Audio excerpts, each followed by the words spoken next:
Hola, muy buenas noches. Bienvenidos a Enfoque Segovia.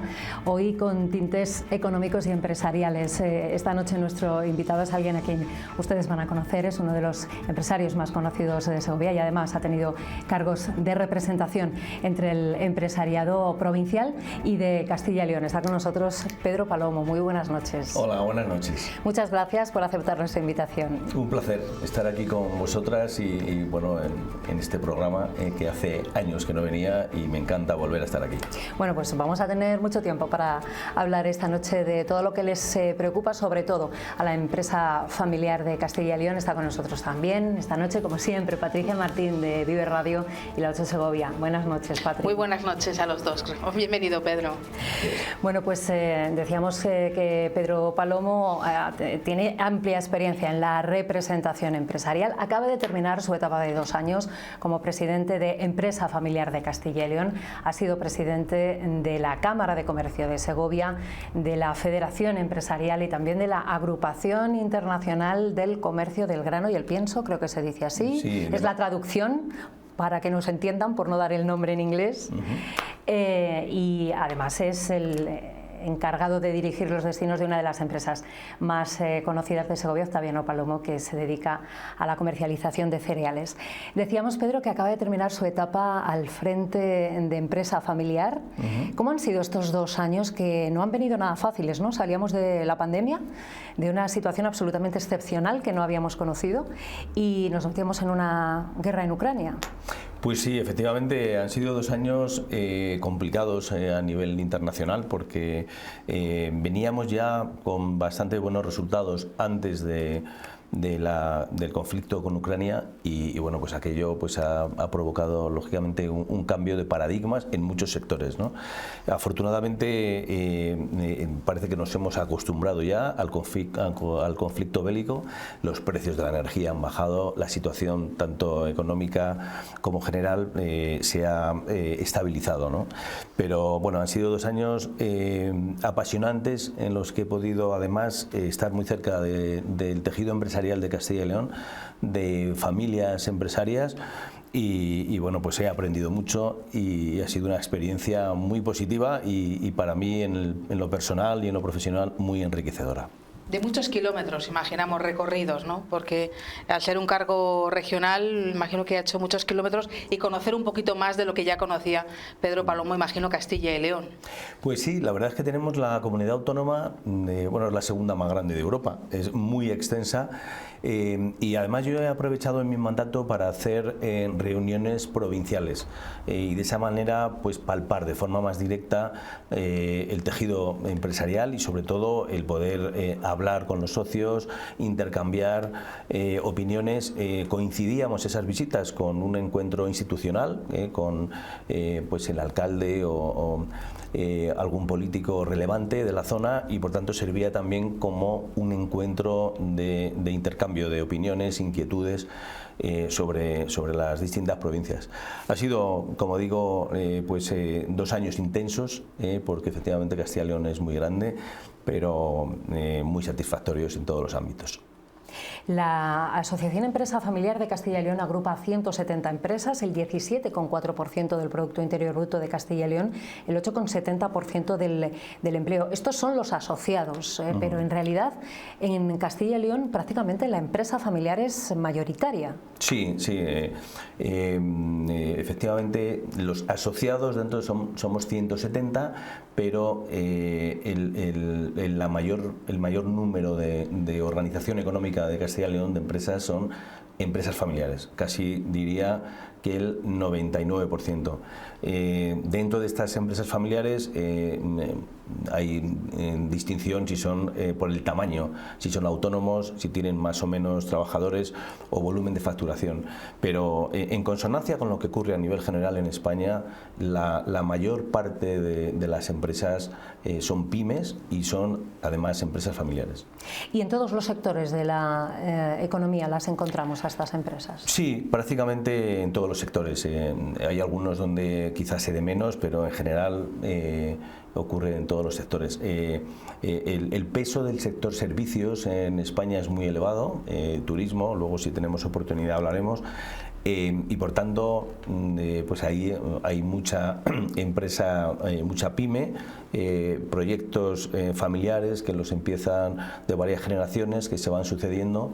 Y por tanto, eso es uno de los temas que también tratamos en la asociación y que son muy importantes, que es el relevo generacional, la sucesión, planificación, porque curiosamente también hicimos un estudio recientemente, una encuesta a 500 empresas de Castilla y León, y el 75% de estas empresas no tenían ni plan de sucesión ni pensaban en el futuro, sino que prácticamente era el día a día, pues el cobrar lo que se vende o el gestionar el día a día, ¿no? Lo que eso hace que la mortalidad en ese tipo de empresas sea elevada, ¿no? Y esa es una de las tareas que tenemos en la Asociación de Empresa Familiar. ¿Qué es lo que más le ha sorprendido de conocer más a fondo todavía la empresa familiar de Castilla y León?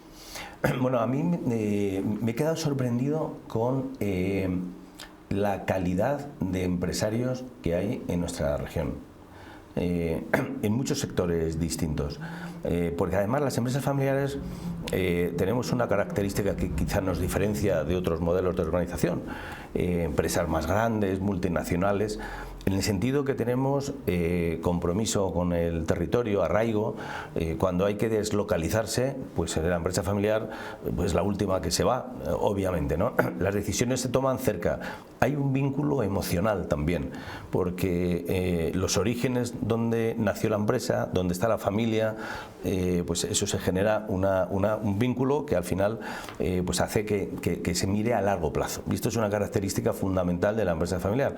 Pensamos mucho con el corazón, también con la cabeza, obviamente, hay que hacer planes de negocio, pero en el largo plazo. No tenemos como objetivo unos beneficios a corto o el remunerar a los accionistas a corto, como por ejemplo tienen las empresas cotizadas o en fin, otro tipo de organizaciones empresariales más grandes, ¿no? La empresa familiar estamos más cercanas y además pensamos en valores, etcétera, ¿no?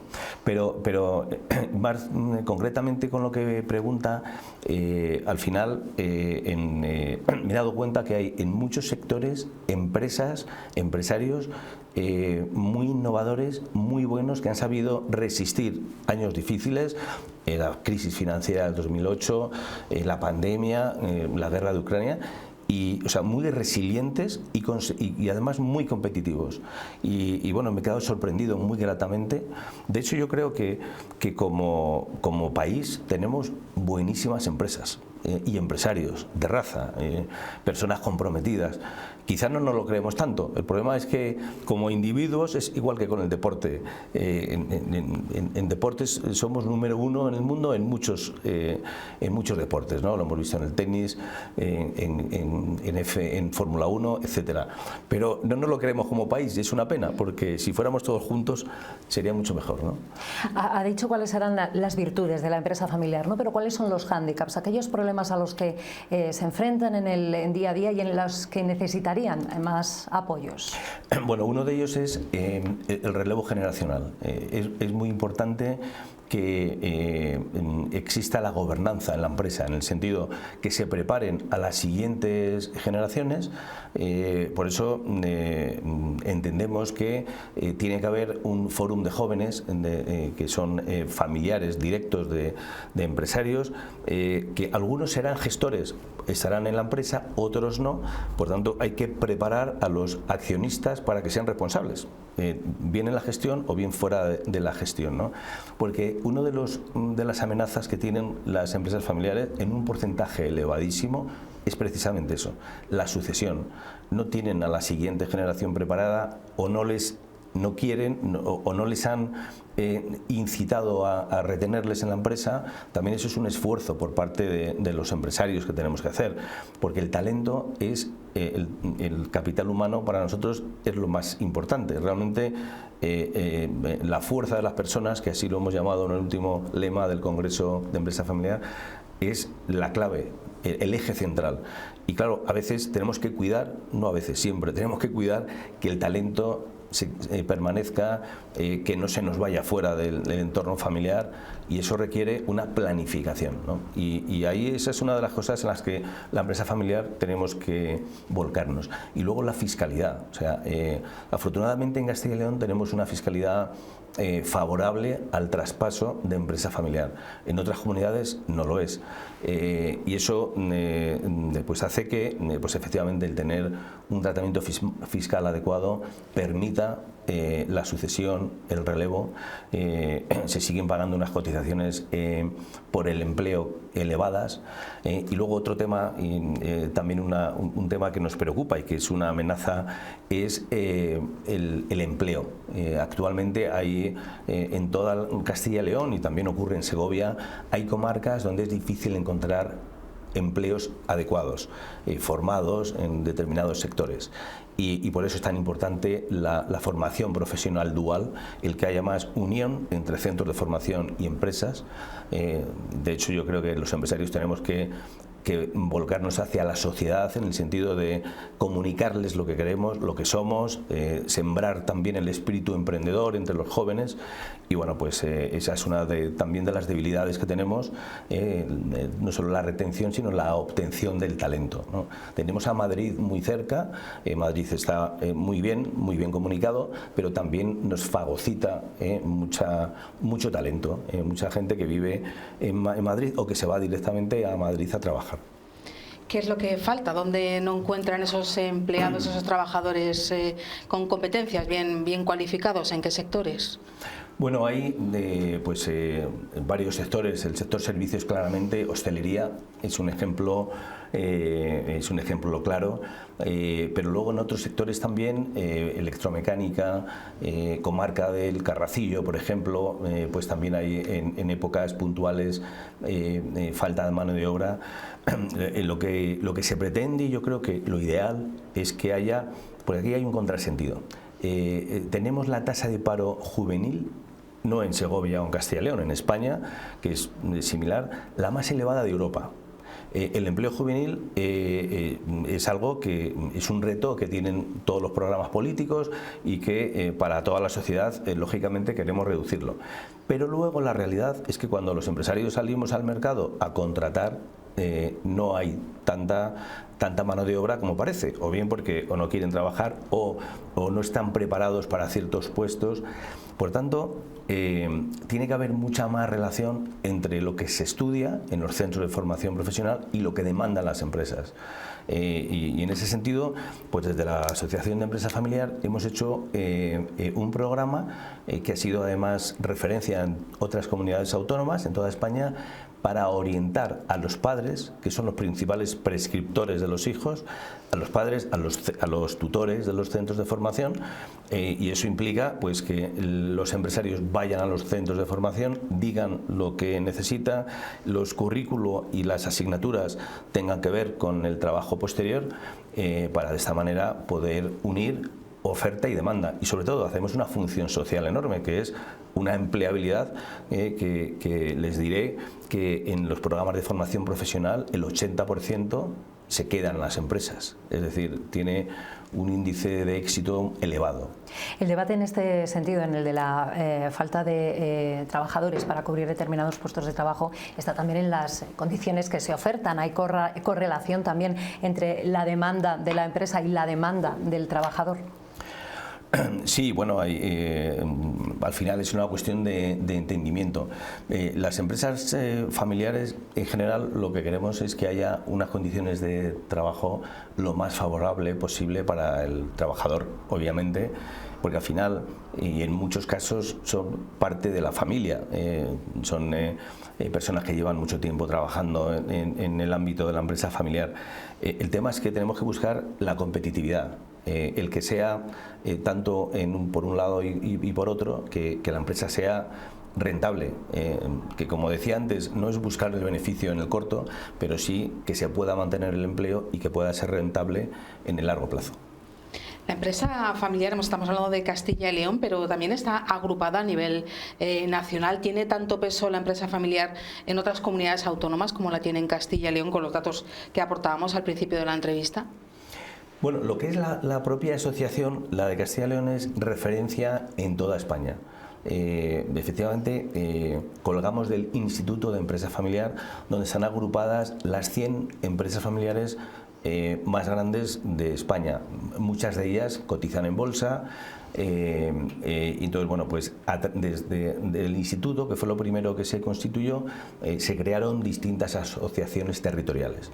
Y dentro de estas, la de Castilla y León, junto con la de Madrid, somos las más activas. Y tengo que decir con orgullo que es referencia nuestra comunidad autónoma y nuestra asociación en toda España, ¿no? Por los programas que se hacen, por ejemplo, el tema de FP Dual, como decía antes, pues ha sido pionero. O sea, hemos puesto a favor de la sociedad la fundación de empresa familiar con personas dedicadas a ello solo para el programa de FP Dual, ¿no? Y un tema que me gustaría resaltar también aquí, en el cual hemos puesto mucho hincapié y que ha sido además uno de los ejes de mi mandato, es la simplificación administrativa. Esa es una debilidad que tenemos en los empresarios, yo creo que la sociedad en general, ¿no?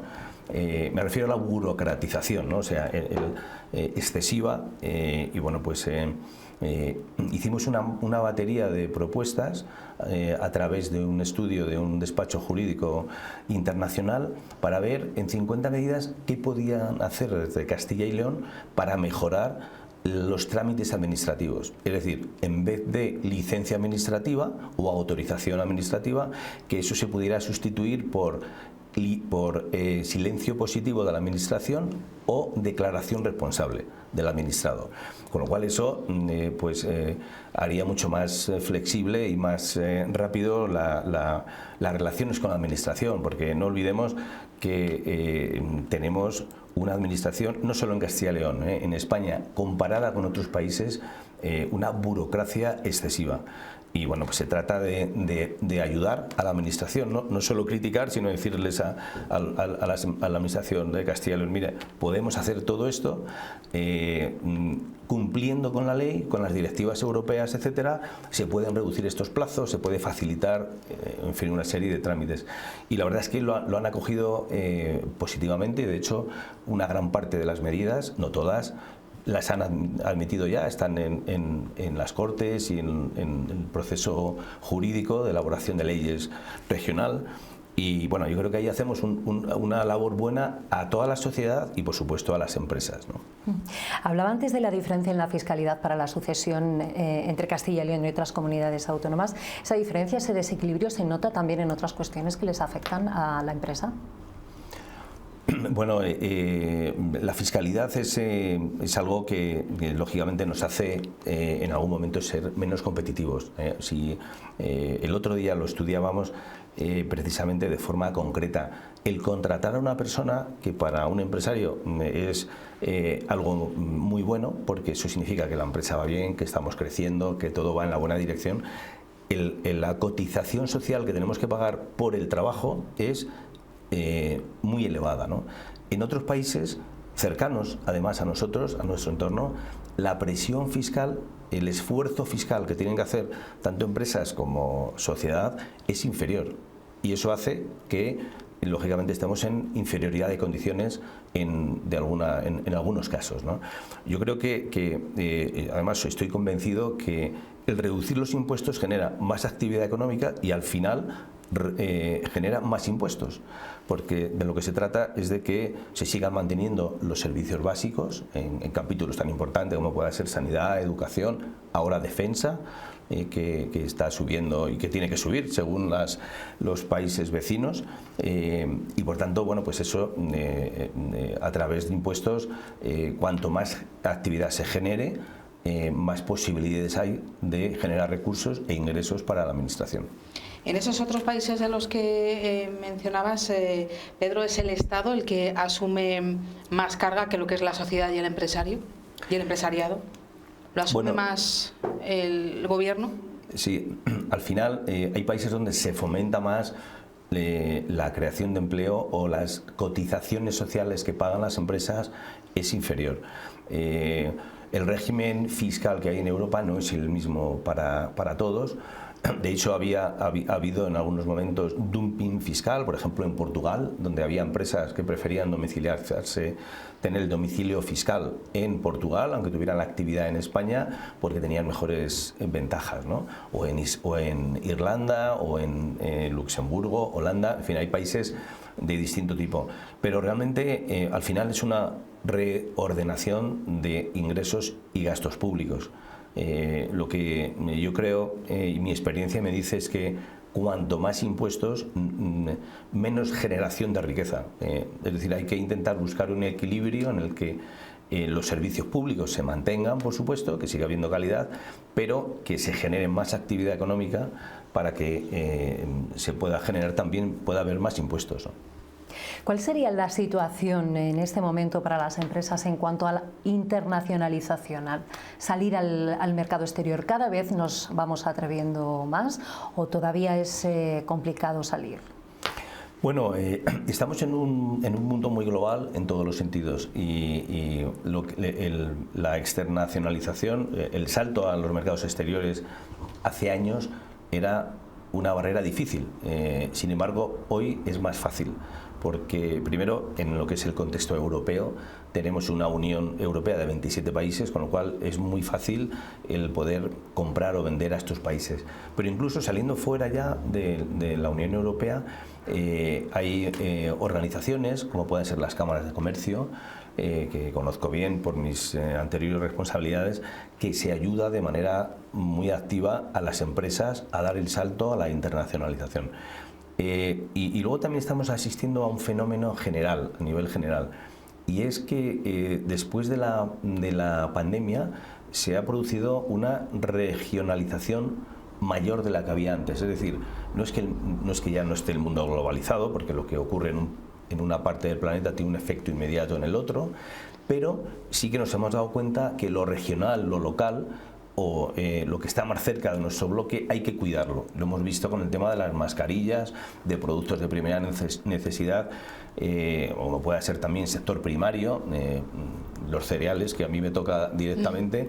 Claro, si dependemos de países productores en conflictos, como pueda ser el caso de Rusia, Ucrania, o de mascarillas en China, o de productos farmacéuticos alejados, eso al final tiene un coste también, y lo que se está volviendo, o sea, hay como un tema, una tendencia de producir más cerca, que eso también va unido a la sostenibilidad, a menos emisiones de CO2, que también esto pues ha cobrado una importancia muy grande en la actividad diaria de las empresas, ¿no? Tenerlo todo más a mano, por ejemplo, que la Unión Europea tenga producción, por ejemplo, de productos sanitarios como las mascarillas o chips electrónicos. Hablamos de esa situación, ¿no? Exacto. Eso que está comentando, los semiconductores o chips, que dependemos de países como Taiwán, sudeste asiático, que pueden hacer bloquear o que pueden ocasionar un daño grande a la economía, pues de un bloque como pueda ser Europa, ¿no? Por tanto, hay un cambio en ese sentido, ¿no? Antes era como no había fronteras, todo vale, y ahora lógicamente estamos volviendo a esa regionalización, ¿no? O a producir más cerca. Y en ese sentido, los tratados internacionales de comercio a los que estamos de alguna manera sujetos también condicionan. Sí, bueno, ahí eso, a nivel internacional hay dos grandes bloques que tienen sus intereses muy marcados, que son China y Estados Unidos.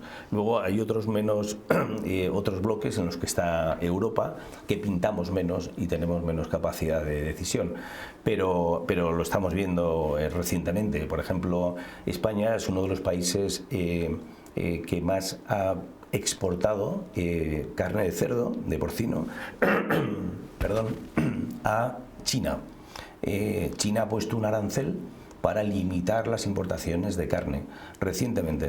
Lo han hecho, esto ha sido esta semana, como contramedida por el tema de los coches, que en Europa han puesto un arancel a los coches. Claro, los ganaderos europeos y españoles dirán, ¿qué culpa tenemos nosotros del tema de los coches? Pero al final son guerras a muy alto nivel en el que realmente aquí es un escenario en el que hay dos grandes líderes que uno le quiere arrebatar el liderazgo al otro, y por tanto pues los daños colaterales los tenemos en Europa. Pues sí. Sí, iba a decir que no solamente, por ejemplo, los chinos que quieren comprar, los ciudadanos chinos que quieren comprar coches de alta gama occidentales, ponían el ejemplo de las grandes marcas como Porsche y otras marcas, ahora lo tienen más complicado precisamente por la misma guerra de altos vuelos que decía Pedro, pero efectivamente el porcino es donde más ha saltado y lo más cercano que podemos tener en la provincia de Segovia, ¿no? Sí, Segovia es una de las provincias en producción de carne de porcino, en cantidad más grandes de España, después de Lérida, pero sobre todo con unos niveles de eficiencia y de sanidad animal envidiable. Realmente se ha llegado a un nivel de producción muy competitiva y muy eficiente. Por tanto, hemos tenido una parte importante, se lo podemos decir a los telespectadores, hace unos años China ha tenido una peste porcina, se ha visto diezmada su producción de porcino, con lo cual han tenido que importar de otros países, y uno de esos países ha sido España.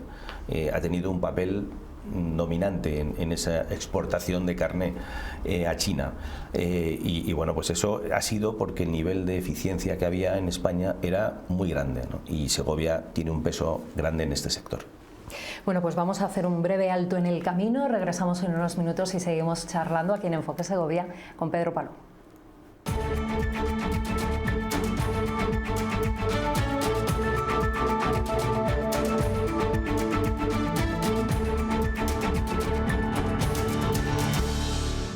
Continuamos en Enfoque Segovia, cerrábamos la primera parte del programa hablando de internacionalización y de mercados globales, y ahora me gustaría, Pedro, pedirle un diagnóstico de situación de la provincia, de la economía provincial en Segovia.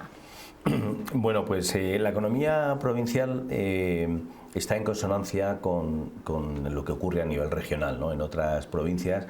Yo destacaría que hay un factor que no mejora, y es la producción industrial.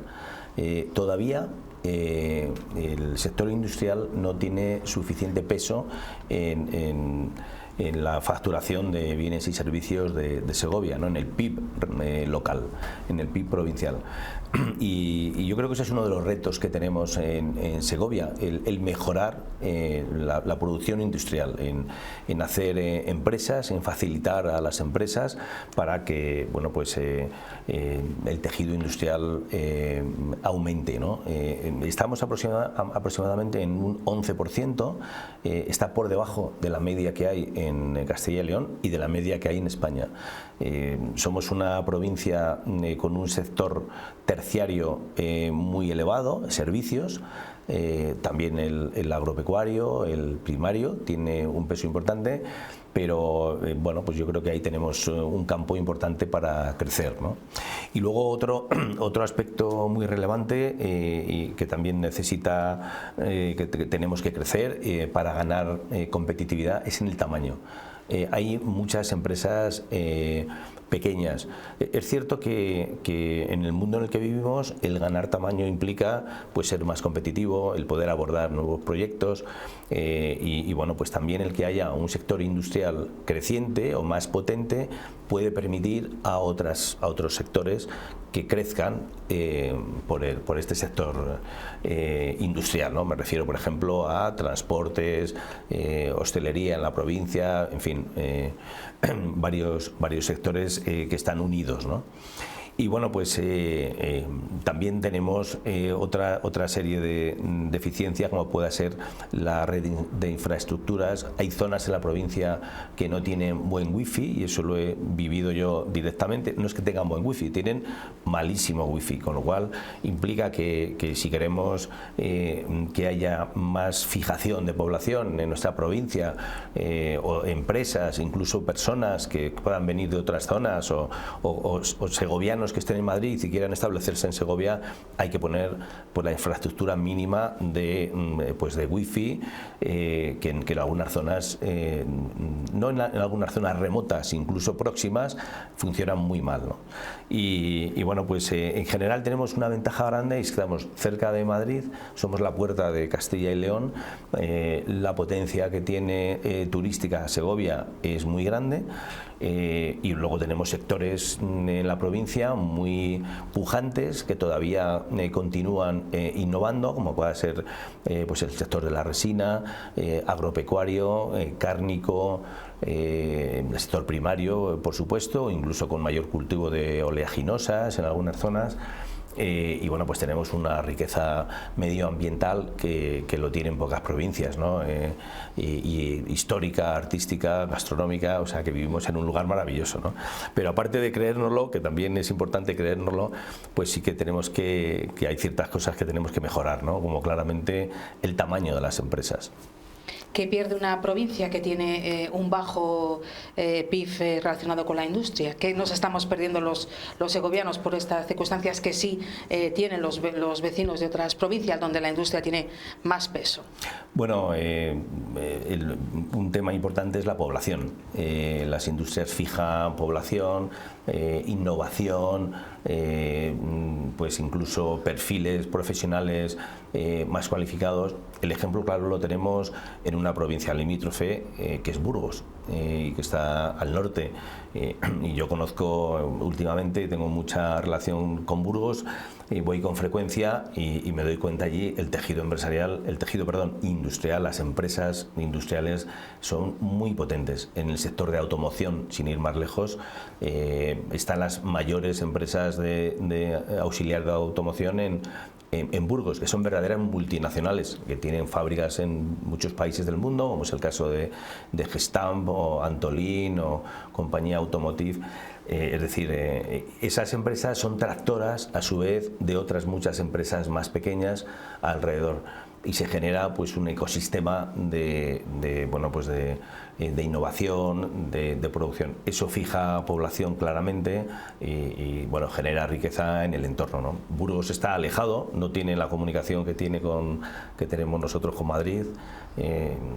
Al final es cierto que todo es mejorable, sin duda. Podríamos tener autovías por toda la provincia, que tendría un coste medioambiental importante, pero sí que tenemos una red de infraestructuras muy buena. La cercanía el tener la estación del AVE en Segovia nos permite no solo ir a Madrid, nos permite, que para mí es más importante, esa conexión al norte hasta el Mediterráneo.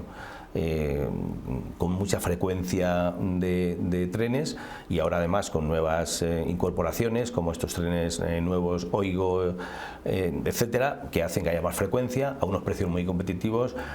Tenemos ahí una ventaja competitiva enorme. En ambos sentidos, se nos va talento fuera, pero también nos puede venir talento, ¿no? O sea, hay personas que vienen desde Madrid y desde Valladolid a trabajar a Segovia. En mi propia empresa hay personas que hacen esto, con lo cual algo mal no estaremos haciendo. Es decir, que hay que... O sea, la red de infraestructuras es muy buena en ese sentido, ¿no? Para favorecer el intercambio de personas y de mercancías. Necesitamos también ese ramal ferroviario, ese puerto seco para mercancías. Sería un hito para la economía segoviana. Yo creo que sería un elemento dinamizador importantísimo, sin duda alguna. Y creo que la Federación Empresarial Segoviana, la FES, va en la buena dirección.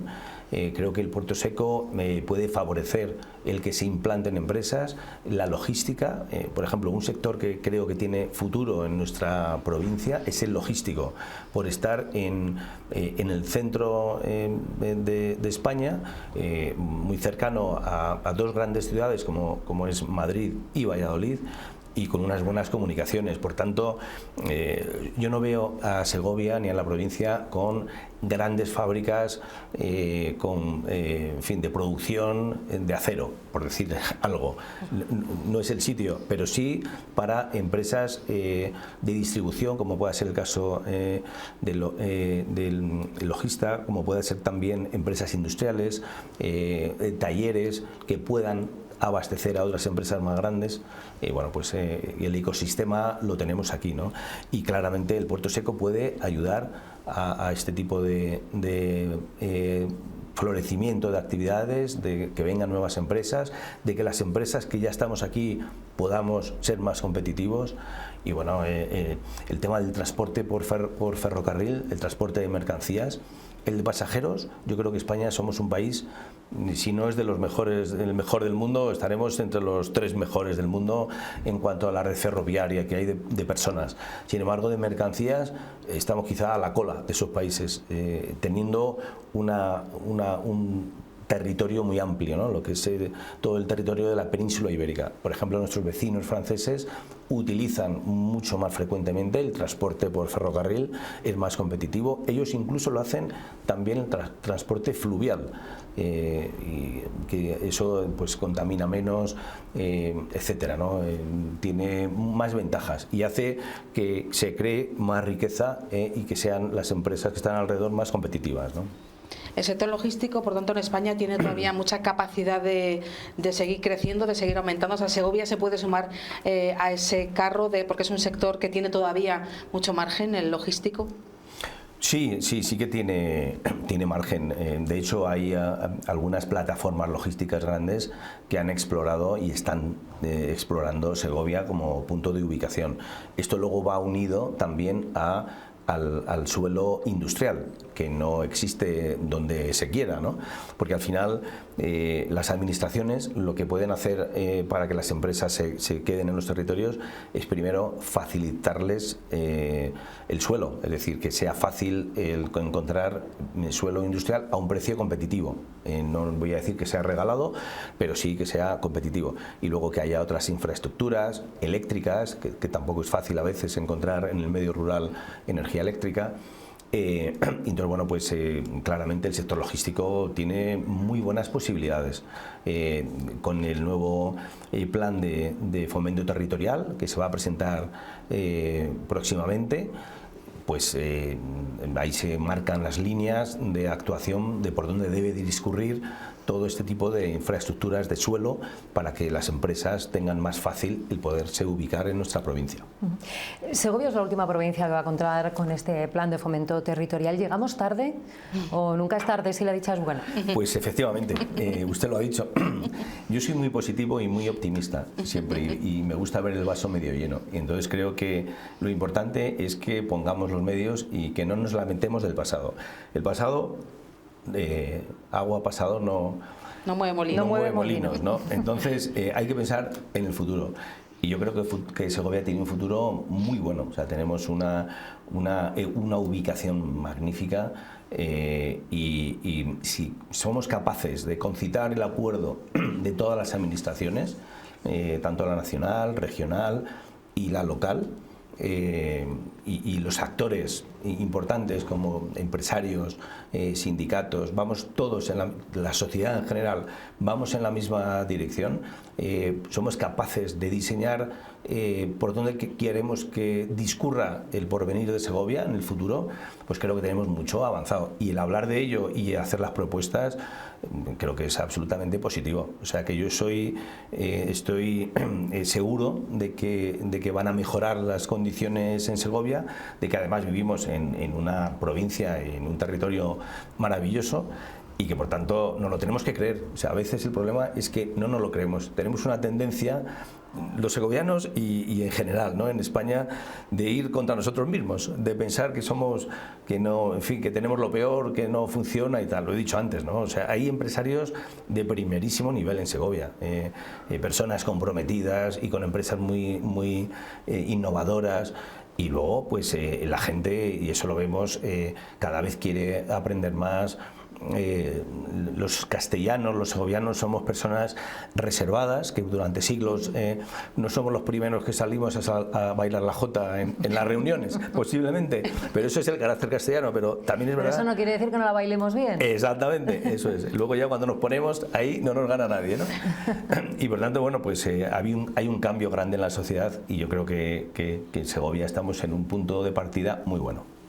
Pedro, ¿le ha sorprendido el fenómeno, bueno, llamarle fenómeno por ponerle un calificativo, lo que ha ocurrido en el polígono de Bernu y de Porreros, con los Itales, ese proyecto? Sorprendido, digo, para bien.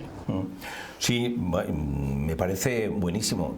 Cualquier zona donde haya suelo industrial y se puedan desarrollar empresas, me parece magnífico, una buenísima noticia que haya empresas que hayan decidido establecerse allí, que hayan tenido el apoyo de la Junta de Castilla y León para urbanizar los terrenos, o como por ejemplo en lo que se va a hacer en Prado del Hoyo, o en Abades, que hay un polígono industrial también que bueno, pues que está a disposición de las empresas que quieran establecerse.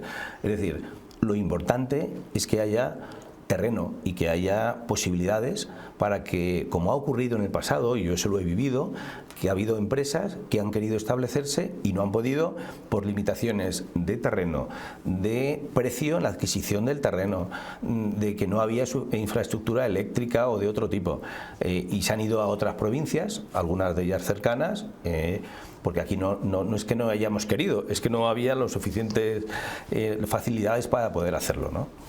Por tanto, bienvenido sea. O sea, yo creo que la administración, los políticos son conscientes también que si para que haya más generación de actividad, de empleo, de riqueza, de impuestos, tiene que haber empresas y es fundamental, con lo cual hay que ayudar a que se establezcan. Hablaba antes de ese potente sector servicios que tenemos en Segovia y a la cabeza está el turismo. Este fenómeno que estamos viendo en los últimos años de masificación, ¿puede llevarnos a matar la gallina de los huevos de oro? Pues es una buenísima pregunta, Maribí, porque es cierto que lo estamos además viendo en otras provincias y en otras ciudades muy turísticas, como puede ser en el litoral, Barcelona, Valencia. Yo creo que tenemos que ordenar el turismo. Segovia tiene una gran calidad de vida, es una de nuestras características de nuestra ciudad y de la provincia, y además lo decimos, bueno, no vivimos en Madrid, pero tenemos mayor calidad de vida, ¿no? Por lo menos eso pensamos. El aire es más puro de entrada, es más limpio, etcétera, hay menos contaminación. Pero es cierto que tenemos que ordenar el turismo de forma que no nos haga incómoda el vivir en Segovia. No todo vale solo por conseguir ingresos económicos. Yo creo que hay que concitar el vivir en una ciudad cómoda, amable para los ciudadanos que vivimos aquí, tranquila, donde sea fácil el parking, donde podamos circular por las calles de Segovia pues con tranquilidad, como lo hemos hecho siempre, ¿no? Yo creo que masificar no sería bueno, porque primero los que perderíamos seríamos los segovianos. Eso al final lleva aparejado a otra cosa. Cuando las empresas se establecen en distintos sitios, una de las cosas que se valoran es la calidad de vida de la ciudad. Claro, una ciudad masificada por el turismo no estaría en el ranking de las mejores ciudades para vivir. Otro también es el acceso a colegios para los hijos de la gente que se implante, o hospitales, restaurantes, en fin, que haya servicios. Claro, si un tema importante como es la calidad de vida nos la aminora el turismo, tendríamos que ordenarlo. O sea, yo creo que tendría que eso verse, por supuesto, turismo sí, pero no a cualquier precio y de cualquier manera. Igual que la vivienda, imagino, también será uno de los de lo que se estudie, ¿no? Cuando una empresa vaya a venir, la disponibilidad de que se sigan haciendo desarrollos urbanísticos que lo vayan incluyendo todo, ¿no? Nuevos barrios implica más vecinos y también más servicios. Sí, totalmente. La vivienda para las empresas en algunas zonas y comarcas es un verdadero problema, porque no es encontrar los trabajadores adecuados al sector. El problema es encontrar que esas personas tengan un sitio para vivir. Y a veces no es fácil. Esto es uno de los temas, Patricia, que más se hablan últimamente en foros empresariales. La vivienda, cómo encontrar vivienda, sobre todo en el medio rural, más que en las grandes ciudades. pero efectivamente en las ciudades tenemos el tema de los planes urbanos, que en muchos casos han restringido pues la construcción de viviendas. Afortunadamente en Segovia tenemos un plan general de ordenación urbana que permite la construcción de viviendas alrededor de Segovia. Y por tanto, lo que hay que pedir es que el Departamento de Urbanismo facilite, tanto en lo que corresponde a la ciudad como a lo que corresponde a la provincia, que facilite pues la construcción de viviendas, obviamente de forma ordenada y de acuerdo a los planes, para que haya más oferta. Eso también agiliza el mercado, agiliza la actividad económica. Y los precios se estabilicen, claro, porque tampoco es bueno que los precios no paren de subir, porque entonces es difícil el acceso a la vivienda, ¿no?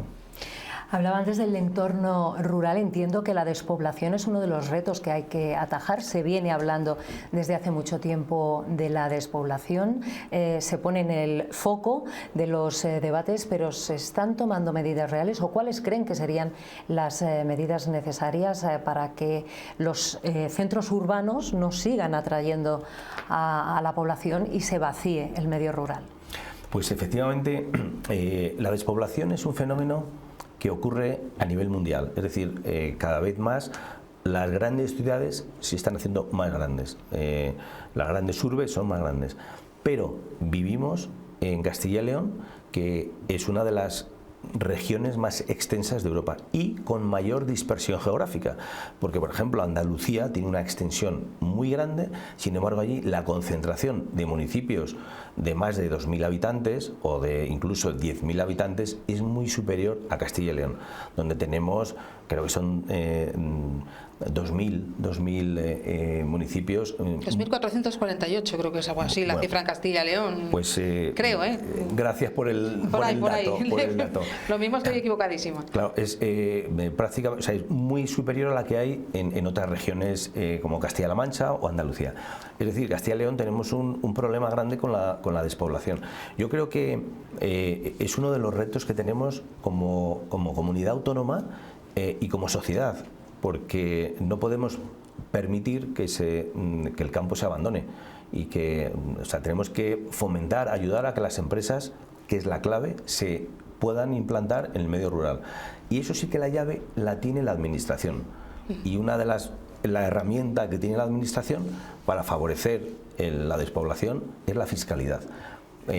A mí cuando se habla tanto de despoblación, de lo importante que es el medio rural, bueno, sí, pero sí, quien lo puede remediar precisamente son los políticos. Y es una manera muy fácil. Para que una empresa tenga facilidades para implantarse en una zona alejada de una ciudad grande, en una ciudad grande hay muchas ventajas. Tienes hospitales, servicios de todo tipo, tiendas, comercios. Claro, el estar muy alejado no tienes todas esas cosas a mano, tienes otras ventajas. Pero claro, para poder favorecer eso tienes que dar ayuda fiscales, simplemente. Es decir, para que una empresa se implante allí, le vamos a rebajar la cuota del impuesto de sociedades, tanto a las personas que trabajen allí van a tener una bonificación en el IRPF de tanto. Esas medidas directas que afectan a la renta y que afectan a la inversión, seguro que generarían que alguien que vaya a poner una empresa diga, oye, merece la pena hacerlo en el medio rural que hacerlo en la ciudad, en el polígono industrial, etcétera. Yo veo ahí que esa es una de las soluciones fáciles. Hablaba de peticiones a los políticos. Según una reciente encuesta que ha hecho Empresa Familiar de Castilla y León a sus socios, están más preocupados que nunca por la situación política. Es la primera vez que en estas encuestas que ustedes hacen de forma periódica aparece como el problema que más preocupa al empresariado. Sí, efectivamente, lo hicimos recientemente en cada asamblea o cada reunión. De forma directa se hace una encuesta online y nos dice, bueno, pues en distintos tipos, ¿no? Y curiosamente la preocupación más grande que teníamos era la incertidumbre política. Curiosamente también una gran mayoría de los encuestados, por ejemplo en creación de empleo, preveían en este año 2024 aumentar o mantener el empleo. Preveían en un 70% aumentar o mantener la facturación. Entonces, cuando le decías, ¿cuál es la mayor preocupación? La situación económica y tal. Perdón, situación política, ¿no? Y, nacional. Bueno, nacional, sí, a nivel nacional. Porque esto está produciendo ahora el tema de la separación de poderes, defensa de la Constitución. Bueno, pues los empresarios estamos preocupados con eso, la desigualdad que hay en los territorios, y por tanto pues esto se ve con preocupación, porque entendemos que de largo plazo, no estamos hablando en el corto de lo que ocurre ahora, porque tenemos una inercia donde la economía, después de la pandemia, hemos ido recuperando facturación, mercado, pero vemos el futuro y efectivamente pues la polarización, que la Constitución la veamos en el aire en algunos temas, nos preocupa en cuanto a la tranquilidad y certidumbre en las inversiones futuras. Esa es la realidad. ¿Creen que puede haber una discriminación por el tema de la financiación autonómica o la financiación singular para Cataluña respecto a las empresas que operan en otros territorios? Sin duda alguna. Hay una discriminación porque la Constitución dice que todos los ciudadanos somos iguales y que tiene que haber solidaridad interterritorial.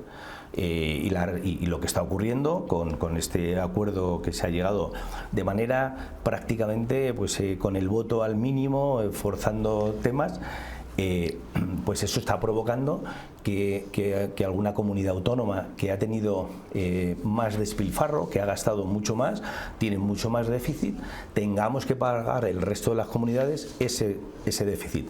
Pero no solamente eso, es que ha habido comunidades, como es el caso de Castilla y León, donde las tareas se han hecho. Se ha hecho reducción del déficit casi a llegar al superávit o a un déficit muy adecuado, que es lo que exigimos empresarios a las administraciones públicas, al igual que de nosotros como empresarios y como familia tenemos que ajustar los números para no caer en pérdidas y que eso pueda ocasionar al final pues un desastre.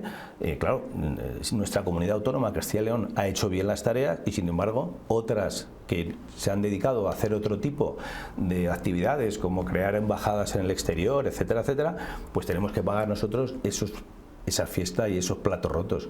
No me parece lógico, y sobre todo porque se produce una desigualdad entre ciudadanos y entre territorios en nuestro país, y yo creo que eso no es bueno para las empresas. De hecho, ha habido un gran número de empresas que han salido de comunidades autónomas y de regiones por la incertidumbre política, y eso al final nos va a pasar factura, de una manera o de otra.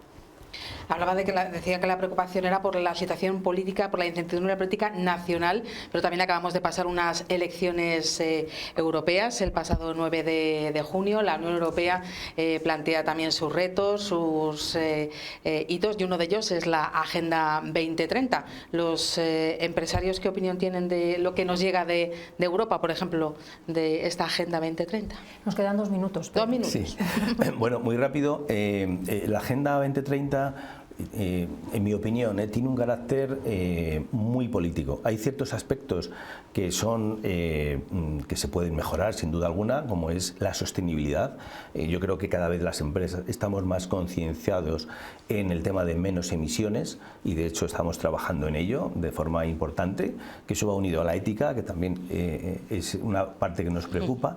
Pero, por ejemplo, la Agenda 2030, en todo lo que tiene que ver con la política agraria comunitaria, pues ha hecho que la agricultura de Castilla y León y de España esté en inferioridad de condiciones con respecto a otras zonas. Se ha primado más aspectos medioambientales y no aspectos de seguridad alimentaria. Esto se va a revisar ahora con el nuevo Parlamento Nacional, ya lo han dicho, porque sobre todo, y lo hemos visto en épocas de pandemia o de conflicto bélico, lo importante es seguridad alimentaria, comer, no solamente políticas verdes, que ha habido momentos que se subvencionaba al agricultor para no cultivar, o se les obligaba a cultivar otro tipo de alimentos. Y por tanto, bueno, pues yo creo que eso va a tener una revisión próximamente, y es lo que quería comentar con respecto a la 2030. Pues Pedro Palomo, un placer haberle recibido aquí en la 8 Segovia, en Enfoque Segovia. Decíamos que acaba de dejar sus responsabilidades en empresa familiar, pero seguro que se mete en algún lío próximamente. Así que seguro que tenemos que volver a hablar con usted en próximos meses. Muy bien. Y será un placer. Muchas gracias. Es un placer estar aquí en este estudio y un saludo a todos los telespectadores de La 8.